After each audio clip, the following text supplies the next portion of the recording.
We're out here in my little tiny courtyard where I hang my laundry out, and it's a good space to put little plants out that need a bit of extra protection from really cold winds. It doesn't really offer that much protection, but there are like walls to three sides, and then there's one side where it gets a bit of a breeze in, but it's not too bad. And it just seems to have a little microclimate of its own, and it keeps things from getting way too cold and from cold winds sort of driving at them. And this is one of my Chilean guavas that's been overwintering here and has been living in this pot the whole time. It's called Bellaberry, that's the cultivar, and it's completely covered, as you can see, in wonderful smelling flowers. They sort of blow up into little balls here, like little balloons, and then pop open, and they smell fantastic. And the berries are just to die for. They are so tropical, so sweet. They taste like sweets, really. And they were said to be the favorite fruit of Queen Victoria, so they have a long history here in the UK. But I think they're coming back into fashion again now because you can buy them in most stores, like online. I got one of them. I got a Kapow, which is a really popular cultivar. It's meant to have the largest berries, and I got that one from Waitrose Gardens online. This one I got somewhere else online. So they are readily available here in the UK. The Kapow one I planted into the garden, and it wasn't in as protected a spot. So it got really frosted and it got really damaged. It lost about at least a third of everything. I had to chop it back, and it's starting to push out lots of flower buds now, but it's nothing like this. This is just really, really happy and just so full. I'm going to cover this one as soon as all the berries have set. I'm going to cover it with mesh netting. I'm going to get some. I've run out, but I'm going to use it all, get some more. I used it all up on Saskatoons and blueberries, but I'm definitely going to get this one covered. The thing with these ones is that they're flowering now, so we're in mid-June, and they're not ripe until about October. Look, there's some little money spiders on it too. See a little spider crawling around there? But the thing is, because they actually fruit so late in the year, well, relatively late, I think sometimes they're ready in September, but often it's October. You have to wait, at least here in the UK or in my area. But that means that you get like a sort of a later cropping berry, which is really nice after everything else has sort of stopped. And they are the best ones. They're really well worth the wait. Next to it, over there, you can see is another cultivar that is called Flambeau. That one is the variegated one. It's really pretty.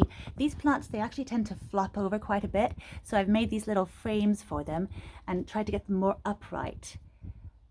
And I think it's seeming to work anyhow. If you look closely, the flowers aren't as apparent, but they're getting bigger, so you can see them more. And this one is also really quite full of little flower buds. These berries taste slightly different from the Bellaberry and the Kapow. They have almost like a flavor of those sweets called cola bottles. They taste a bit like those, strangely enough. Someone else mentioned that, and when I tasted these, I thought I could really taste that. So maybe it's because I had that in mind, like his comment, but either way, they just have a wonderful flavor. And the other ones, Bellaberry, really taste like some other sort of tropical sweets, like Hubba Bubba, those ones, if you know those. Sort of a little bit of pineapple in there, sort of acidity, just really, really delicious, delicious berries. So I am so happy to see all these flowers. Out of all of the things I'm growing, these are my absolute favorite. I took lots of cuttings last year, and they all took, well, most of them, I think at one point some of them didn't, so I took some more, but I have so many now. And the thing with them is that they start flowering from really, really small. So if you look down here, there's some new growth coming up here from the bottom. I'm not sure how you can see that. Let's have a look. I've got these pine cones. I use pine cones as mulch. So let's look. Do you see down there? There's some new growth, and it's already got little flower buds on it. So they do really well. So all the cuttings I took last year, I took lots from this guy, this Bella Berry, and I can take you over to where I'm keeping them. I had to repot them. I just put lots of little offcuts into 2 pots, and then they were just growing so fast. They really get lots of roots. They're very fast rooting, and they grow their roots quickly. So I had to repot them all before they got completely tangled, and they're all in individual pots now. So I'll take you over to the greenhouse to see how the little cuttings I took last year are doing. Here they all are, and as you can see, here's one of them that's in flower, right there. And then here we've got one that was a variegated one.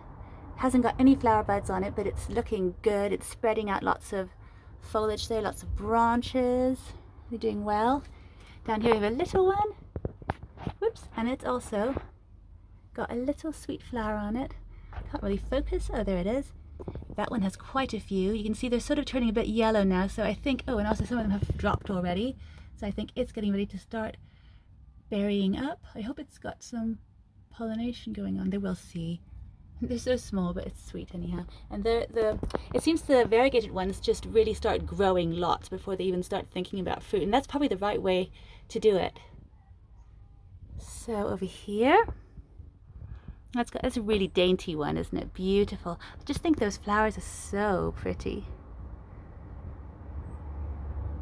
And there's another one over there behind it. I've got 2 in that pot, you can see. And here I've got 3 in this one. I think one of them got a bit fritz there. I think it got a bit fried by some sun. But I do have lots. Over here behind us we have got one that I bought from Jurassic Plants. And it's also got a little flower on it. So that's nice. It's a different cultivar there. I would like to make a big hedge of these if I could, if I had a space for them. I might have tried to find a space for them. But it's so nice to have lots on the go.